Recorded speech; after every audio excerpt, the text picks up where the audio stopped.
Good morning. तो चलिए हम लोग आगे प्रश्नों को देखते हैं। ये जो है हमारा प्रश्न का सीरीज है वो है विटामिन एवं पोषण का जो है ना वो पार्ट 2 है। तो चलिए देखते हैं। दूध का दही में परिवर्तन किसके द्वारा होता है? ये होता है बैक्टीरिया के द्वारा। बैक्टीरिया कौन है? तो लैक्टोबैसिलस बैक्टीरिया है। अब देखते हैं कि दूध में कैसीन नामक प्रोटीन उपस्थित होता है। इसी प्रोटीन के कारण दूध सफ़ेद रंग का होता है। दही का निर्माण लैक्टिक अम्ल के बैक्टीरिया तथा कैसीन के बीच रासायनिक अभिक्रिया के फलस्वरूप होता है। गाय के दूध में हल्के पीले रंग का कारण निम्न की उपस्थिति है। तो देखिए ये है कैरोटीन। कैरोटीन होता है गाय के दूध में, इसलिए वो हल्का पीलापन लिए हुए दूध होता है। गाय के दूध के हल्के पीले रंग का कारण कैरोटीन है की उपस्थिति है। कैरोटीन हाइड्रोकार्बन होता है जिसका सूत्र C14H56 है।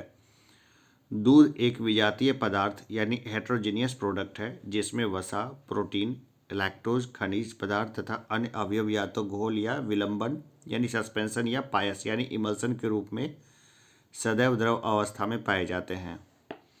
गाय का दूध पीले सफ़ेद रंग का होता है जिसके कारण उसमें निम्नलिखित में से किसकी उपस्थिति होती है? तो कैसीन के साथ कैरोटीन की।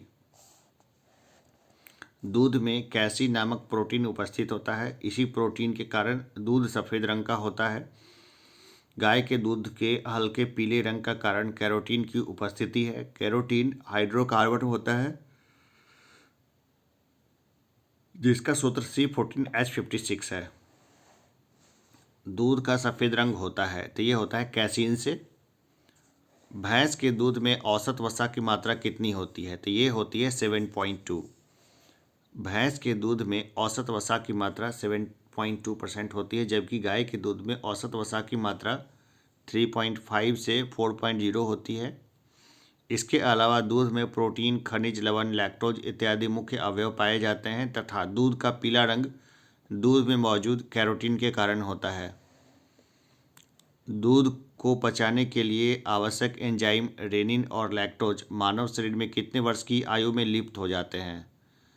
देखिए यहाँ पर तो स्टार लगा हुआ है, लेकिन मुझे लगता है कि 8 साल के बाद ये लुप्त होने लगते हैं। मतलब एक सर्टेन एज तो नहीं है, लेकिन बच्चों में तो ये होता है रेनिन। चलिए इसका व्याख्या देख लेते हैं। अनेक स्तनियों के जठर रस यानी गैस्ट्रिक जूस में दुग्ध प्रोटीन्स के पाचन हेतु रेनिन नामक एंजाइम पाया जाता है। मानव के जठर रस में इसकी उपस्थिति संदिग्ध है। संभवतः शिशुओं में जठर रस में यह होता है, किंतु वयस्कों के जठर रस में नहीं होता। वयस्कों में दुग्ध प्रोटीन्स के पाचन का श्रेय पेप्सिन नामक एंजाइम को ही दिया जाता है। सामान्यतः रेनिन और लैक्टोज एंजाइम मानव शरीर में 2 या 3 वर्ष की आयु में क्षीण होना शुरू हो जाते हैं और 6 से 15 वर्ष की आयु के मध्य पूर्णतः लुप्त हो जाते हैं। दुग्ध प्रोटीन को पचाने वाला एंजाइम है तो यह है रेनिन। दुग्ध प्रोटीन को पचाने वाला एंजाइम रेनिन होता है जो दूध की घुलनशील प्रोटीन कैसीन को अर्ध ठोस एवं कम घुलनशील कैल्शियम पैराकैसिनेट में परिवर्तित कर दूध को दही के रूप में जमा देता है। शिशुओं में जठर रस में यह पाचक एंजाइम होता है, किंतु वयस्कों के जठर रस में यह नहीं होता है। कैसीन दुग्ध होती है या होता है तो ये प्रोटीन है। कैसीन एक फास्फोप्रोटीन्स है जो कि दुग्ध में पाया जाता है। फास्फोप्रोटीन्स फास्फेट समूह में संयुक्त प्रोटीन्स होते हैं। दूध का धवल रंग कैसीन की उपस्थिति के कारण ही होता है। दूध में एल्बुमिन नामक एक अन्य प्रोटीन भी पाया जाता है। दूध पूर्ण आहार यानी कंप्लीट डाइट है जिसमें प्रोटीन की मात्रा लगभग 3.3% पाई जाती है। दूध का धवल रंग निम्नलिखित में से किसकी उपस्थिति के कारण होता है? तो ये होता है कैसीन के कारण। निम्न में कौन सी प्रोटीन दूध में पाई जाती है? देखिए दूध में पाई जाती है कैसीन। जो कैसीन है ना ये दूध में पाई जाती है जो प्रोटीन है।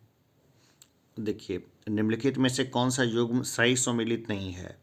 तो सैकरिन, कार्बोहाइड्रेट्स ये सही सम्मिलित नहीं है। अगर इसको देखें तो सैकरिन क्या है? तो ये कार्बनिक यौगिक है। कृत्रिम मिठास के लिए प्रयुक्त होता है ये कार्बनिक यौगिक सैकरिन। एल्ड्रिनेलिन है हार्मोन और थाइमिन है विटामिन। क्रिएटिन है प्रोटीन। थाइमिन क्या है? विटामिन है। क्रिएटिन क्या है? ये प्रोटीन है। चलिए एक दो बार इसको फिर से रिवाइज करते हैं। सैक्रिन कार्बनिक यौगिक, कृत्रिम मिठास के लिए प्रयुक्त, adrenaline hormone, thymine vitamin, creatine protein. शरीर में ऊतकों का निर्माण होता है तो ये होता है प्रोटीन से। शरीर में ऊतकों का निर्माण प्रोटीन से होता है। प्रोटीन वृद्धि तथा मरम्मत यानी उपचय के लिए आवश्यक होती है। प्रोटीन्स अमीनो अम्लों की यौगिक होती है, अर्थात अमीनो अम्ल इनकी संयोजक इकाइयाँ या एकलक मोनोमर्स होते हैं। प्रकृति में लगभग 500 प्रकार के अमीनो अम्ल पाए जाते हैं। इनमें से केवल 20 प्रकार के अमीनो अम्ल ही प्रोटीन्स के एकलक होते हैं, जो कि मुख्यतः अनिवार्य यानी एसेंशियल तथा अनानिवार्य यानी नॉन एसेंशियल 2 प्रकार के होते हैं। मानव शरीर की धीमी वृद्धि निम्न में से किस कमी के कारण होती है? तो प्रोटीन की कमी से। प्रोटीन एक जटिल नाइट्रोजन युक्त कार्बनिक पदार्थ है जिसका गठन कार्बन, हाइड्रोजन, ऑक्सीजन एवं नाइट्रोजन तत्वों के अणुओं से मिलकर होता है। प्रोटीन में इन तत्वों के अतिरिक्त आंशिक रूप से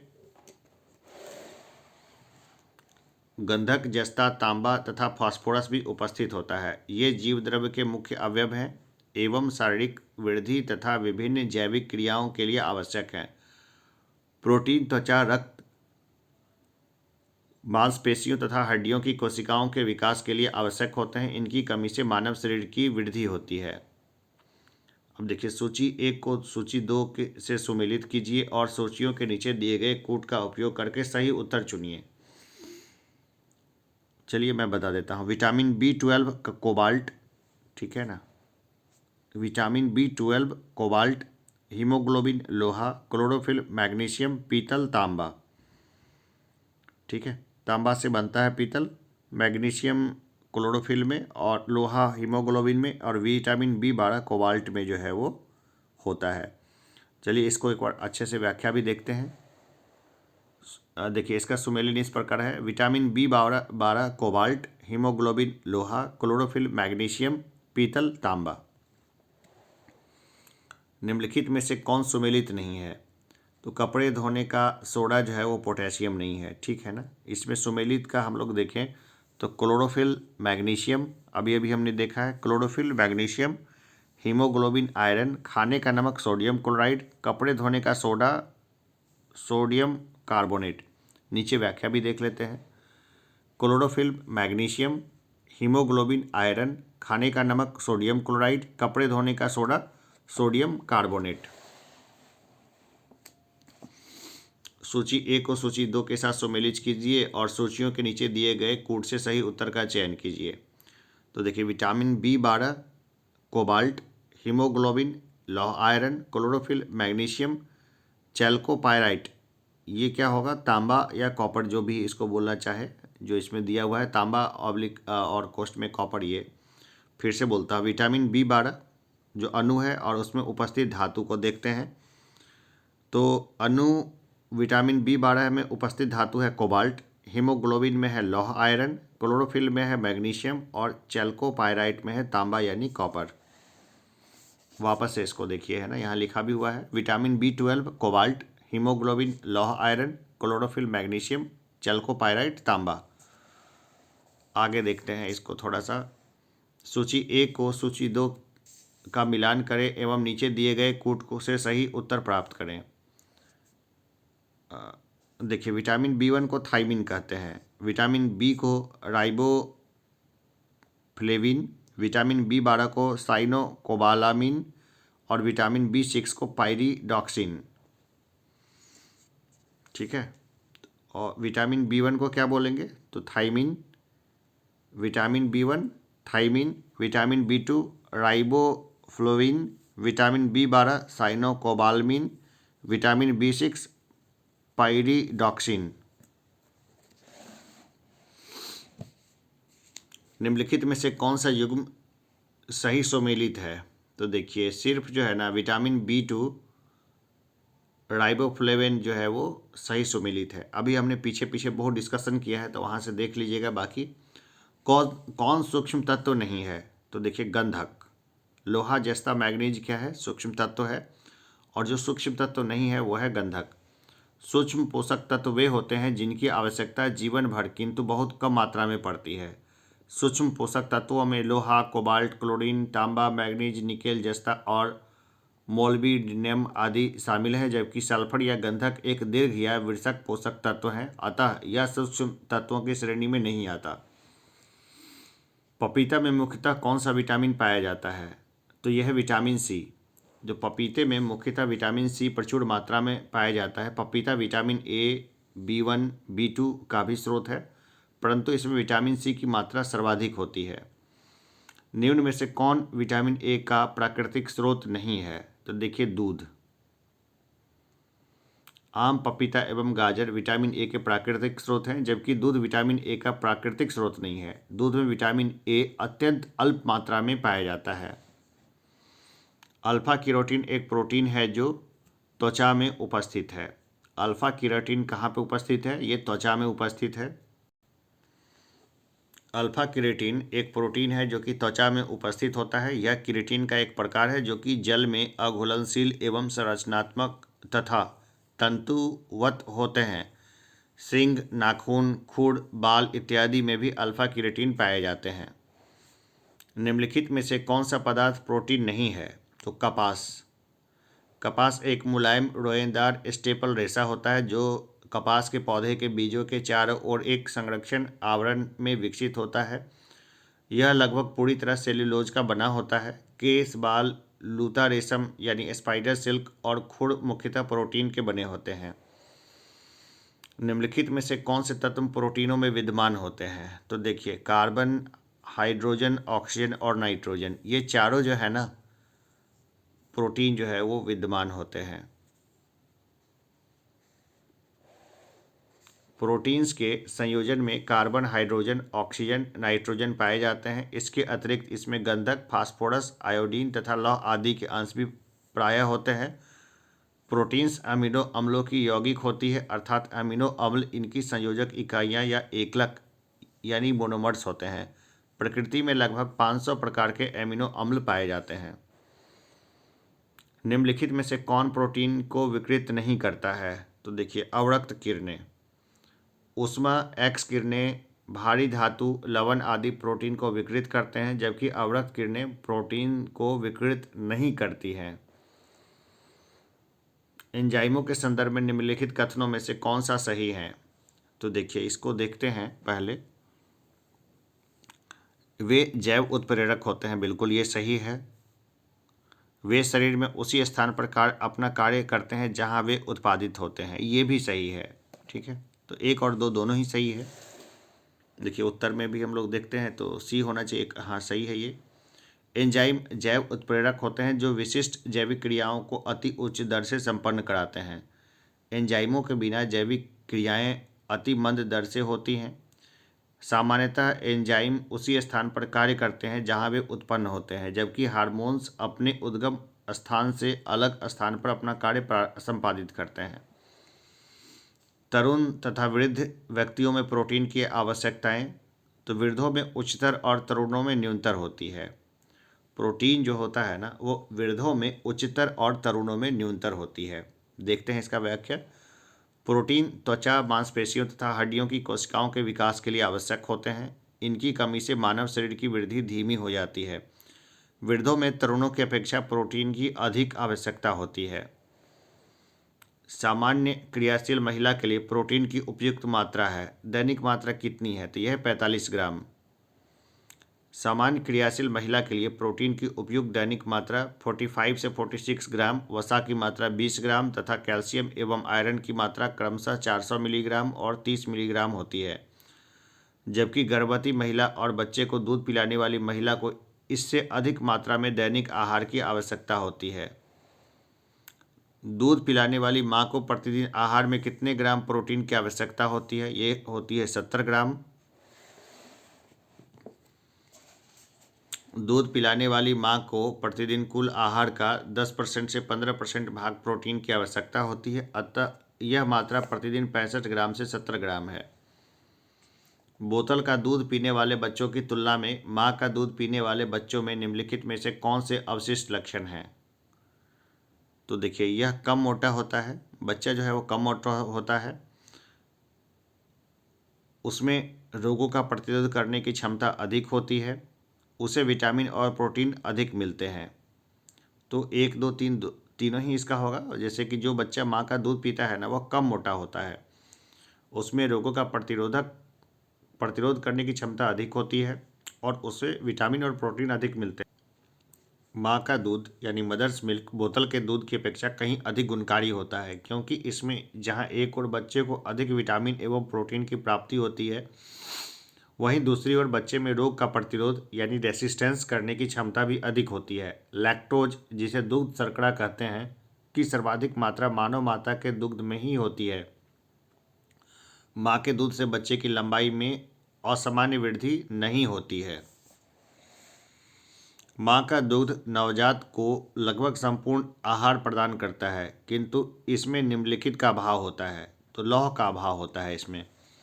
माँ का दूध नवजात को लगभग संपूर्ण आहार प्रदान करता है, किंतु इसमें लौह पोषक तत्व का अभाव होता है। दुग्ध स्रवण यानी लैक्टेशन के आरंभिक कुछ दिनों तक जो दूध मिलता है उसे प्रथम स्तन्य या खीस यानी कोलोस्ट्रम कहते हैं।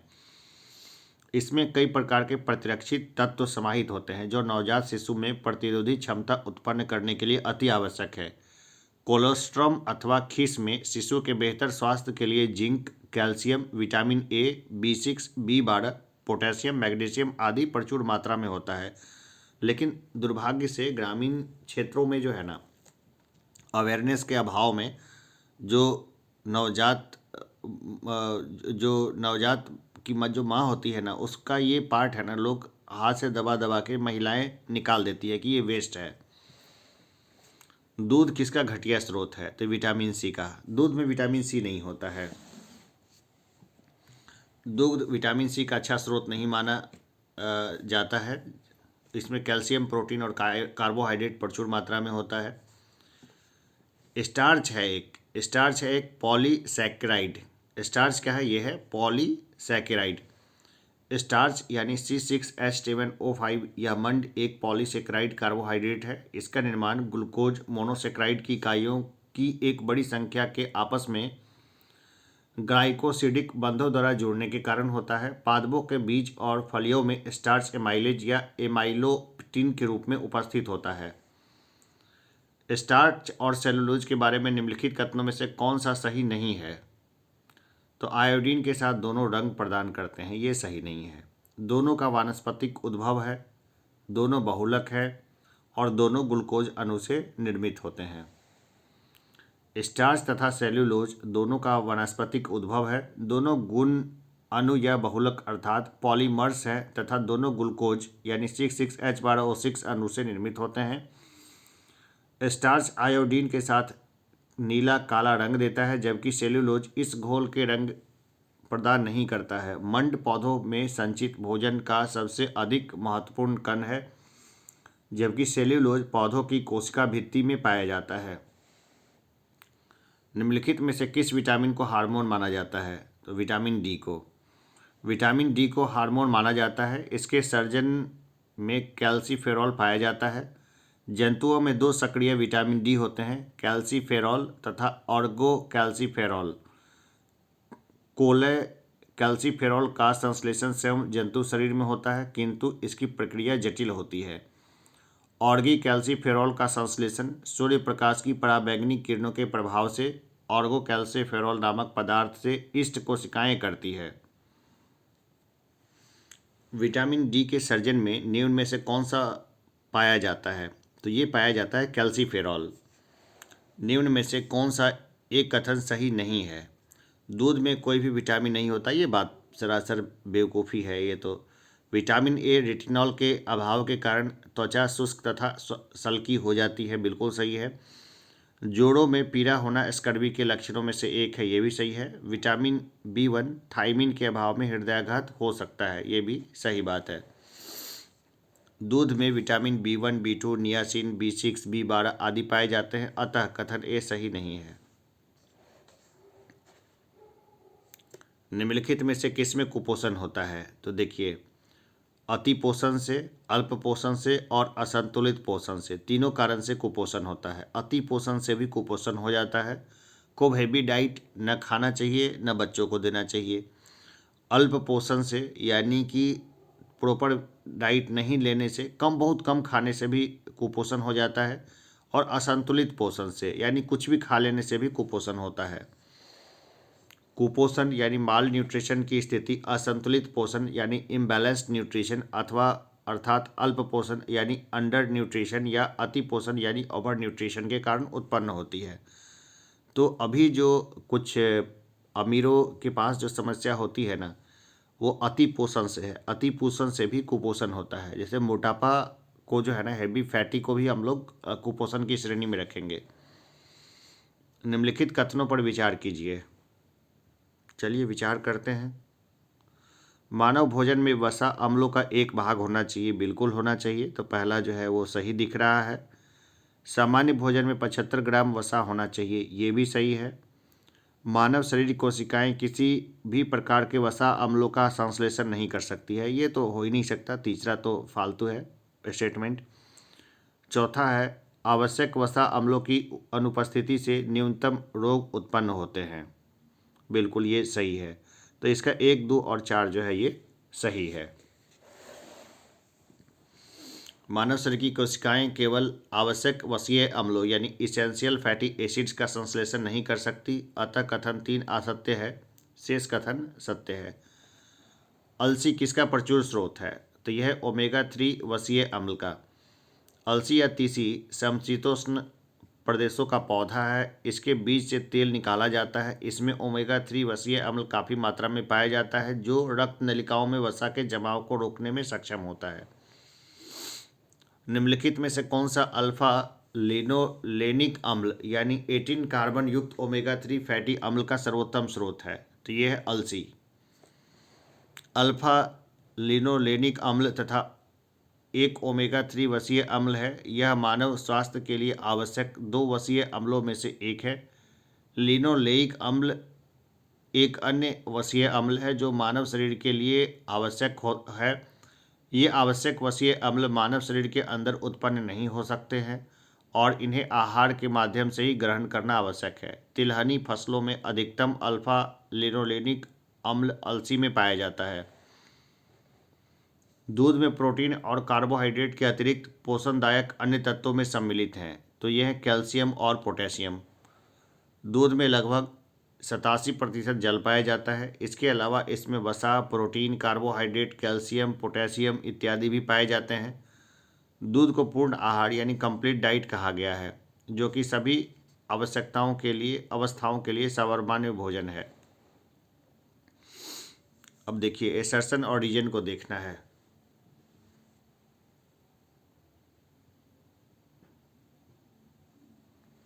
विटामिन्स बलवर्धक तत्व हैं जिनकी अच्छे स्वास्थ्य के लिए थोड़ी मात्रा में आवश्यकता होती है, बिल्कुल सही बात है, ये तो सही है। विटामिन्स हानिकारक बैक्टीरिया को मारकर शरीर को स्वस्थ रखने में सहायता करते हैं, ये नहीं हो सकता है, ठीक है ना। देखिए विटामिन सी जो है ना, वो रोग प्रतिरोध का काम करने में सहायता तो करते हैं, लेकिन कोई बैक्टीरिया को मारते नहीं हैं वो, ठीक है। तो आर जो होगा ना वो गलत हो जाएगा। बैक्टीरिया से लड़ने में सहायता करते हैं ताकत दे करके, ना कि उसको मार के शरीर को। विटामिन्स कार्बनिक यौगिक होते हैं जिनके अच्छे स्वास्थ्य के लिए थोड़ी मात्रा में आवश्यकता होती है। इनके स्रोत अनाज, हरी सब्जियां, फल, दूध, मांस इत्यादि हैं। हानिकारक बैक्टीरिया, विषाणुओं, कवकों इत्यादि को श्वेत रुधिराणु मारकर शरीर को स्वस्थ रखने में सहायता करते हैं। नीचे दिए गए कथन है, इनमें ए एसर्शन और रीजन है, इसको देखना है। अधिकांश विटामिन मानव शरीर में संश्लेषित नहीं किए जाते हैं, बिल्कुल सही बात है। सभी कैसे किए जा सकते हैं? मानव अंग केवल अनिवार्य सूक्ष्म पोषकों का ही संश्लेषण करते हैं, नहीं ऐसा भी नहीं है, ठीक है ना। तो ए सही है और आर जो है वो गलत है। अधिकांश विटामिन मानव शरीर में संश्लेषित नहीं किए जाते हैं और इसलिए इन्हें पर्याप्त मात्रा में भोजन द्वारा ग्रहण किए जाने की आवश्यकता होती है। मानव शरीर विटामिन डी, विटामिन के तथा विटामिन बी12 का संश्लेषण कर सकता है। मानव शरीर हेतु आवश्यक अधिकांश विटामिन, खनिज तथा आहारीय घटकों को शरीर स्वयं पर्याप्त मात्रा में निर्मित नहीं कर सकता। इन्हें ही अनिवार्य सूक्ष्म पोषक कहते हैं। नीचे दो कथन दिए गए हैं। एक को अभिकथन ए तथा दूसरे को कारण आर कहा गया है। चलिए इसको भी देख लेते हैं।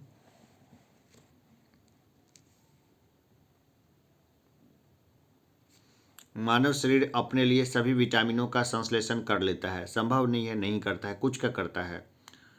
शरीर के उचित विकास के लिए विटामिन अनिवार्य होते हैं। बिल्कुल सही है। एक गलत है, आर सही है। शरीर के उचित विकास के लिए विटामिन अनिवार्य होते हैं। इनकी कमी से हीनता रोग यानी डिफिशियंसी डिजीज होने की संभावना बढ़ जाती है। मानव शरीर में सभी विटामिन का संश्लेषण नहीं होता है। हालांकि कुछ विटामिन जैसे विटामिन डी, के, बी12 आदि मानव शरीर में संश्लेषित होते हैं। अब इसको फिर से देखते हैं। मानव आहार में ग्लाइसिन और टायरोसिन अनिवार्य रूप से शामिल होने चाहिए। अरे क्यों शामिल होने चाहिए? ये तो गलत है साहब, ठीक है, इसकी ज़रूरत नहीं है। अनिवार्य एमिनो अम्ल मानव शरीर में संश्लेषित नहीं किए जा सकते। ये सही बात है। अनिवार्य एमिनो अम्ल जो है ना, वो मानव शरीर में संश्लेषित नहीं किए जा सकते हैं। इनको लेना पड़ता है, ऊपर से लेना होता है। ग्लाइसिन, सेरीन तथा टायरोसिन अतात्विक अमीनो अम्ल है जो कि मानव शरीर में ही निर्मित होते हैं। स्तनियों में 20 प्रकार के एमिनो अम्ल में से 11 अतात्विक अनिवार्य अमीनो अम्ल यानी नॉन एसेंशियल एमिनो एसिड्स होते हैं। शेष 9 को स्तनी भोजन से ही प्राप्त करते हैं। इन्हें तात्विक यानी अनिवार्य एमिनो अम्ल, एसेंशियल एमिनो एसिड कहते हैं। अतः अनिवार्य एमिनो अम्ल मानव शरीर में संश्लेषित नहीं किए जा सकते हैं। निम्नलिखित भोज्य पदार्थों में से किसमें सभी अनिवार्य एमिनो अम्ल उपस्थित हैं? देखिए जो ऑप्शन था ना, उसमें एक से अधिक में ही सभी मिल सकता है, इसलिए यहाँ पे स्टार लगा हुआ है। अगर बीपीएससी रहता तो ई ऑप्शन के थ्रू जाता। सोयाबीन तथा पशुओं से व्युत्पन्न खाद्य पदार्थों जैसे अंडा, दूध, मछली तथा मांस में पाए जाने वाला प्रोटीन सभी अनिवार्य एमिनो अम्लों से युक्त होता है तथा इसे संपूर्ण प्रोटीन यानी कंप्लीट प्रोटीन कहते हैं। सोयाबीन ऐसा एकमात्र गैर पशु व्युत्पन्न प्रोटीन का स्रोत है जिसमें सभी अनिवार्य एमिनो अम्ल पाए जाते हैं। निम्नलिखित में से कौन सा मुख्यतः कार्बोहाइड्रेट है? तो यह है चावल। उपर्युक्त विकल्पों में चावल कार्बोहाइड्रेट का मुख्य स्रोत है। 100 ग्राम पके हुए चावल में लगभग 25.5 ग्राम कार्बोहाइड्रेट की मात्रा होती है। वास्तव में चावल में 90% कैलोरी कार्बोहाइड्रेट से आती है। चावल साधारण खाद्य पदार्थों की तुलना में अधिक विटामिन, खनिज और फाइबर प्रदान करता है। हमारे शरीर में त्वचा तल के नीचे विद्यमान वसा निम्नलिखित के विरुद्ध अवरोधक का काम करती है। तो शरीर की ऊष्मा का क्षय ये नहीं होने देती है, ठीक है। हमारे शरीर में त्वचा तल के नीचे मौजूद वसा शरीर की ऊष्मा के क्षय के विरुद्ध अवरोधक का कार्य करती है, अर्थात यह शरीर ताप को बाहर निकलने से रोकती है और शरीर को वातावरणीय ताप के प्रभाव से बचाती है। यह वसा स्तर शरीर को आकृति तथा प्लावकता यानी बॉयंसी प्रदान करने तथा गद्दी की भांति अंतरांगों की बाहरी दबाव एवं आघातों से सुरक्षा करने का भी कार्य करती है। निम्नलिखित में से किसके चयापचयी प्रक्रम से अधिकतम ऊर्जा मिलती है? तो देखिए वसा से अधिकतम ऊर्जा मिलती है। वसा के चयापचयी प्रक्रम से अधिकतम ऊर्जा मिलती है। 1 ग्राम वसा के पूर्ण ऑक्सीकरण से 9.3 किलो कैलोरी ऊर्जा मुक्त होती है। सामान्यतः एक वयस्क व्यक्ति को 20 से 30% ऊर्जा वसा से प्राप्त होनी चाहिए।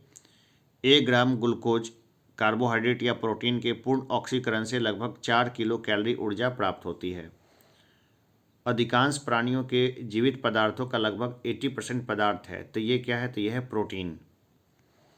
प्राणियों के जीवित पदार्थों में सर्वाधिक मात्रा में जल अकार्बनिक पाया जाता है, किंतु कार्बनिक पदार्थों में सर्वाधिक मात्रा में प्रोटीन पाया जाता है। प्रोटीन सभी जीवित कोशिकाओं में मौजूद होता है। नीचे दिए गए दो कथन हैं ए और आर, तो देखना है इसको, थोड़ा देखते हैं। सूरजमुखी का तेल एक अच्छी गुणवत्ता का खाद्य तेल है, बिल्कुल सही है, खाना चाहिए इसको। इसमें असंतृप्त वसा अम्लों की अधिक मात्रा पाई जाती है, बिल्कुल ये भी सही है। तो ए और आर सही है, और आर की सही व्याख्या करता है ए की सही व्याख्या करता है आर।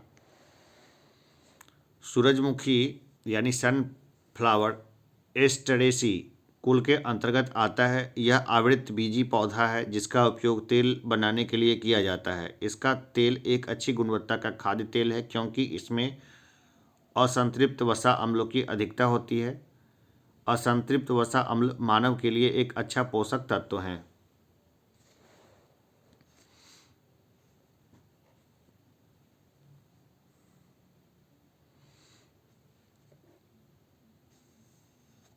असंतृप्त वसा संतृप्त वसाओं की तुलना में अधिक अभिक्रियाशील होता है, बिल्कुल सही है। असंतृप्त वसाओं की संरचना में केवल एक आबंध होता है, तो ये गलत है। ठीक है, तो ए सही है और आर गलत है।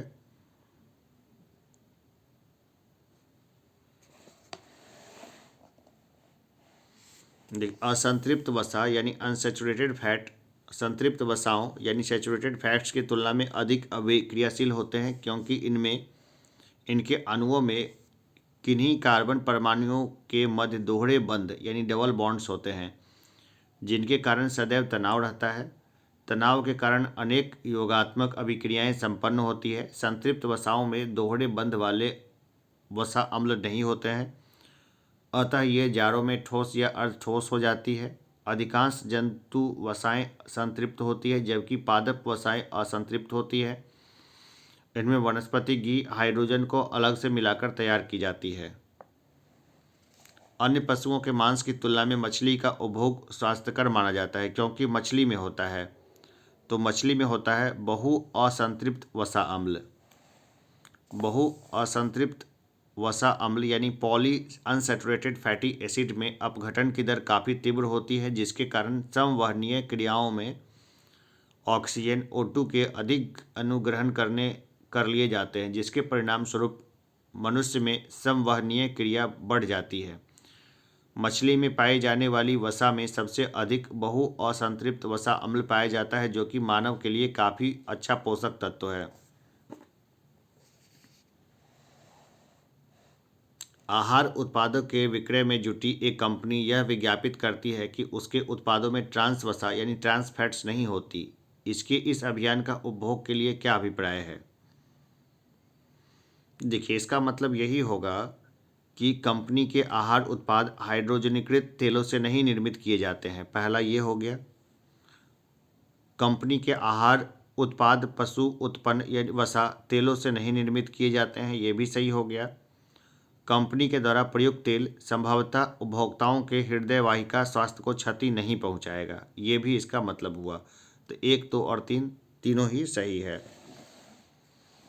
ट्रांस वसा यानी ट्रांस फैट का उपभोग शरीर में खराब LDL कोलेस्ट्रॉल के स्तर को बढ़ाता है और अच्छे HDL कोलेस्ट्रॉल के स्तर को कम करता है जो कि हृदय वाहिका के स्वास्थ्य को क्षति पहुंचा सकता है।